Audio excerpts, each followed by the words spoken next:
Hello friends, I am Chevee. Welcome to my shed. How are you today? How's life in your world? How's things where you are? I hope it's fantastic and wonderful. How was your weekend? Let me know in the comments. I love hearing from you. I love hearing how your weekend were and whether you did anything exciting this weekend. I worked on the basement, spent lots of time with M. We've been playing a lot of Pokemon Go. I also played golf, Mario Golf all weekend. But that's not what I want to talk to you about today. Today I got new prototype components from the Game Crafter, and I want to show these to you and talk a little bit about this for a few reasons. One is that I posted about this on Twitter. I posted that I had done some preliminary playtesting, and we talked about it on the show where I showed you my first draft cards, and I went ahead and ordered prototype components. And some people on Twitter said they just didn't quite comprehend why. Why would you order components when you're not even set on the design yet? And the answer for me is it's very hard for me to finalize a design without having the ability to see the whole thing. And what that means is I don't necessarily want to see a finished, polished graphic design with full artwork game, but without having iconography that is legible, without having easy to parse information, it makes the playtesting much, much more difficult. For instance, on these cards in this game, these are double-sided, and in my original version, all I did was write a 1 or a 2 on the backs of the cards. And while that works for me, and I'm sitting there and I'm moving my thing and I'm looking, I pick this up and I look, that works for me as a designer. For playtesting purposes, it's really sucky. It's really not a pleasant experience. And if I'm going to show this to somebody and get their input and their help, I want to make sure that the components that they are interacting with are as close to a real feeling game as possible so that the components aren't getting in the way. Because I've been in on playtests where we have cards that look like this, cards that are just blank, and somebody has to say, well, what does this card do? And they say, well, I made you a little cheat sheet, so we're just going to follow that. And it just takes away from the entire playtest to the point that the playtesters aren't enjoying it, playtesters aren't invested in it, and it becomes very difficult to continue. I already know that this part of the game, the way that the cards are distributed, the way the players take the cards, I know that part works. I've designed that part previously, long ago, and I went through dozens and dozens and dozens of pre-printed prototypes before I settled on kind of what was at that point my final version of that design. And it worked okay. It didn't work great, but it worked okay. So I can confidently say I can go ahead and order these cards so that I can get the feeling of the game out of the way. And so I've done that. I ordered the cards from the Game Crafter. This is all stolen artwork. I didn't create any of this artwork whatsoever, and that's not true. I just lied. I did create the time icon and the gold bar. The train, the crates, all of the trains on the cards. I didn't create any of this. I took it all from other places. Some of it I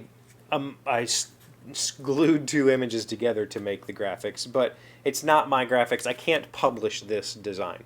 But that's not the point. The point of this is I want to be able to play this game with other people, and when they look at the table, it at least evokes the feeling of this is a complete game. Now, that being said, it's not going to work that way because I believe I am going to add abilities to some of these cards. And so I've left this large blank white space to be able to do that.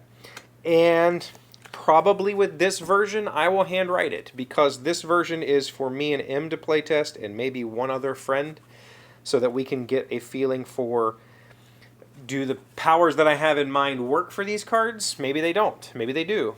So I left the area blank so that I can fill it in later. But otherwise, this is a, it feels like a game. The other thing I wanted to talk about was Kirdy, who is a friend who does work for Portal Games in Belarus, and who discovered me because of years ago. I think before this show started. In fact, I'm positive. When I did Madder Than a Hatter, I did a game design vlog on this show. And I started that vlog with cards very much like this. Actually, I started that card with blank pieces of cardboard.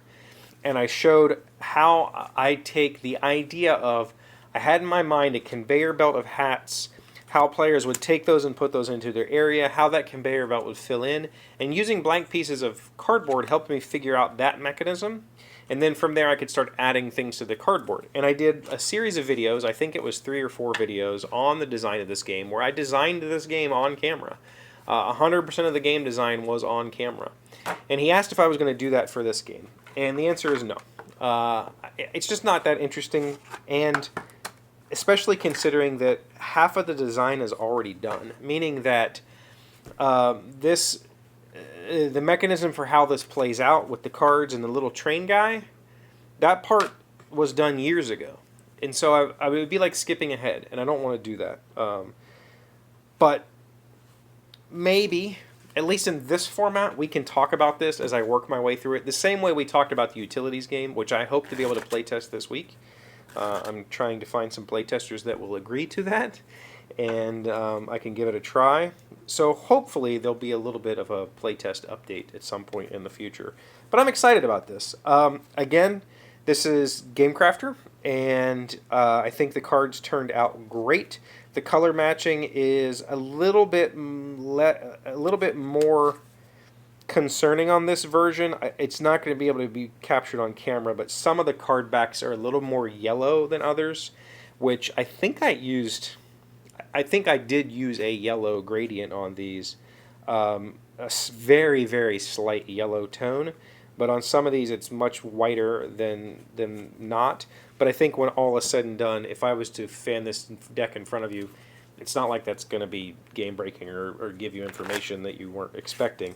The other part of this that I hadn't seen before from the GameCrafter was their stout box. I think this is the medium stout box, and stout does not give this thing justice. This thing is very rigid. Like, this is a super thick box, and I'm really excited about it. I wish I had gotten it printed just so I could see what that's like, but I just got the plain box to see how it turned out, or to see how it would store this particular game, and I love this. I think this is a really, really solid product. So I'm really excited to playtest this. I'm excited to begin working on it in earnest and trying to get something that is showable to other people.